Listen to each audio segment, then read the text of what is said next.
এগুলো হচ্ছে রুই মাছ, এইটা বড় একটা রুই মাছ। তো আজকে আমি যে রেসিপিটা আপনাদের সাথে শেয়ার করব সেটা অবশ্য মাছ দিয়ে না, সেটা আমি শেয়ার করব ডিম দিয়ে। তো এই রুই মাছটা অনেক বড় সাইজের মাছ, দেখেন কত বড় পেটির মাছ, এটা কত বড়, এখান থেকে এই পর্যন্ত অনেক বড় কিন্তু, ঠিক আছে। দেখেন অনেক বড় মাছটা ছিল। তো ঘরে নিয়ে আসাতে আসলে মাছটা বোঝা যায় না কে, কিন্তু বাজারে যখন ছিল তখন বোঝা গেছে। দেখেন মাছের লেজার চামড়াটা কত বড়, অনেক বড় মাছ। তো এই মাছের মধ্যে একটা ডিম হয়েছে বিশাল বড়, দেখেন ডিমটা অনেক বড় ডিম, দেখছেন কত বড় ডিম, অনেক বড় কিন্তু ডিমটা। তো আমি আজকে আপনাদের সাথে শেয়ার করব এই ডিমটাই মূলত। তো এই ডিমটাকে ভালো মতো ধুয়ে নিব, প্রথমে ভালো মতো ধুয়ে তারপরে হলুদ মরিচ তারপরে আদা আর হচ্ছে গিয়ে রসুন সব কিছু অল্প অল্প করে দিয়ে মাছটাকে আমি সুন্দর করে ভেজে নিব। তো এই মাছের ডিমটাকে আমি সুন্দর করে ভেজে নিব। তো এই মাছের ডিমটা ভাজার পরে আমি আপনাদের সাথে আবার শেয়ার করব বা দেখাবো যে এই ডিমটাকে আমি কিভাবে রান্না করছি। তো আপনারা একটু অপেক্ষা করেন, আমি ডিমটাকে প্রসেসিং করে নিচ্ছি। তো ডিমটা প্রসেসিং করার পরেই আমি আবার ফিরে আসছি আপনাদেরকে দেখানোর জন্য। তো রুই মাছের ডিমটা আমি ভেজে নিছি, দেখেন ডিমটাকে টুকরো টুকরো করে নিছি। তো এই টুকরোগুলো আমি আরও ছোট করে নেব রান্না করার জন্য, এবং এই ফ্রাই প্যানের মধ্যেই রান্না করব। তো সেই সাথে আরও নিছি আমি পেঁয়াজ কুচি, আর এখানে মশলা হিসাবে নিছি 1/2 চামচ হলুদের গুঁড়া, 1 চামচ মরিচের গুঁড়া, 1 চামচ আদার পেস্ট, 1 চামচ রসুনের পেস্ট, 1/2 চামচ ধনিয়ার গুঁড়া, এই যত সামান্য মেথি পাউডার আছে 2টা এলাচি গোটা। সেই সাথে নিছি টমেটো কুচি এবং কাঁচামরিচ 3-4টা, টমেটো এখানে 3টা আছে, আপনারা আপনাদের মতো নেবেন। সেই সাথে নিছি ধনেপাতা কুচি, আর এর ছাড়াও থাকবে জিরা পাউডার, লবণ আর হচ্ছে তেল। এগুলো তো রান্নার জন্য কমন জিনিস থাকবেই। তো এখন চলেন আমরা চুলার মধ্যে রান্নাটা বসাই দিই। তবে রান্না বসানোর আগে আমি এই মশলাটাকে একটু পানি দিয়ে পেস্ট বানিয়ে নেব। আপনারা জানেন আমি যে মশলাটাকে পেস্ট বানিয়ে নিই, তাহলে মনে হয় যে রান্নার তরকারিটা আমার কাছে বেশি স্বাদ হয়। তো যাই হোক, আর কথা বাড়াবো না, চলেন আমরা রান্না করতে যাই।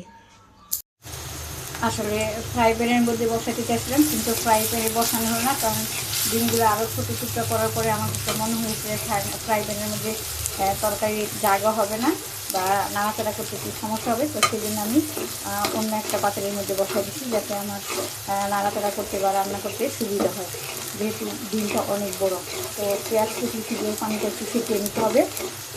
তো পানিটা শুকিয়ে গেছে, এখন আমি এর মধ্যে দিয়ে দিচ্ছি মশলা।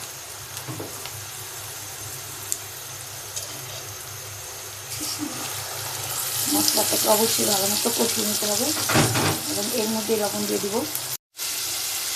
তো মশলাটা কষানো হয়ে গেছে, দেখেন মশলার মধ্যে তেল ভেজেছে। তো এটি বোঝা যাচ্ছে যে মশলাটা কষানো হয়ে গেছে। এখন এর মধ্যে আমি দিয়ে দিব টমেটো কুচি।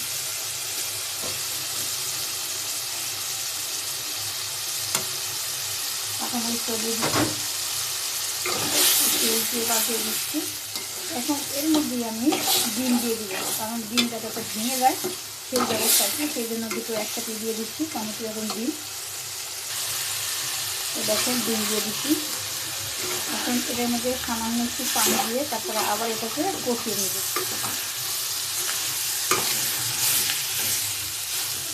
যেই কড়াইয়ের মধ্যে ডিম ছিল ভাজা, সেই কড়াইটা দিয়ে অর্থাৎ ফ্রাই প্যানটা দিয়ে একটু পানি দিয়ে দিচ্ছি।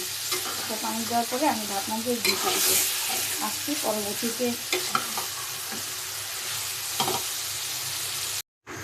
অবশ্যই ঢাকনা দিয়ে রান্না করতে হবে। তো আমি ঢাকনাটা উঠিয়ে নিচ্ছি, দেখি কী অবস্থা। তো আমি ঢাকনা উঠিয়ে নিচ্ছি, কষানো হয়ে গেছে। তো এর মাঝখানে আমি আরেকবার একটু ঢাকনা উঠিয়ে পাঠিয়ে দিয়েছিলাম, যেটা আপনাদেরকে দেখানো হয়নি। তো এবার আমি ঝোল দিয়ে দিব, যাতে করে ডিমের ইয়াটা যাতে সিদ্ধ হয়ে যায়। ডিমের যে কী বলে কোয়া এগুলো ছোটো ছোটো ডিমগুলো আর কি, এই মাছের এই ডিমগুলো কিন্তু অনেক শক্ত থাকে, সেই জন্য সিদ্ধ করতে হবে ভালো মতো। তো এখন ফাইনালি আমি আবার পানি দিয়ে দিচ্ছি, যাতে এই পানিটা দিয়েই আমি নামিয়ে ফেলতে পারি পুরোপুরি সিদ্ধ হয়ে পড়ে। তো আমি আবার চলে আসছি একটু পরে, তো পানিটা দিয়ে পানিটা শুকানোর পরে আমি যেই পরিমাণ রাখবো। সেই পরিমাণ পাওয়ার পরে আমি আবার চলে আসছি আপনাদেরকে দেখানোর জন্য। অপেক্ষা করেন সবাই। তো আমি আবারও ঢাকনাটা উঠিয়ে নিচ্ছি, দেখি কী অবস্থা। তো ঢাকনা উঠিয়ে নিচ্ছি, হয়ে গেছে। এখন আমি এর মধ্যে দিয়ে দিব জিরে পাউডার।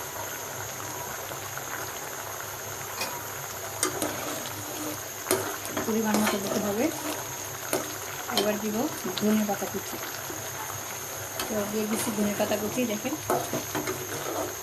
এবার আমি চুলাটা অফ করে দিচ্ছি, রান্নাটা ডান। তো এইভাবে রান্না করা যায় রুই মাছের ডিম। অন্য একটা উপায়েও রান্না করা যায়, সেটা যদি অন্য কোনো সময় আবার সুযোগ হয় তো অন্যভাবে যে রান্না করা যায় সেটা আপনাদের সাথে শেয়ার করবেন। তো রেসিপিটি যদি ভালো লাগে অবশ্যই লাইক কমেন্ট শেয়ার করবেন, আর যারা সাবস্ক্রাইব করে রেখেছেন তাদেরকে অনেক ধন্যবাদ। আজকে এই পর্যন্ত, আল্লাহ হাফিজ।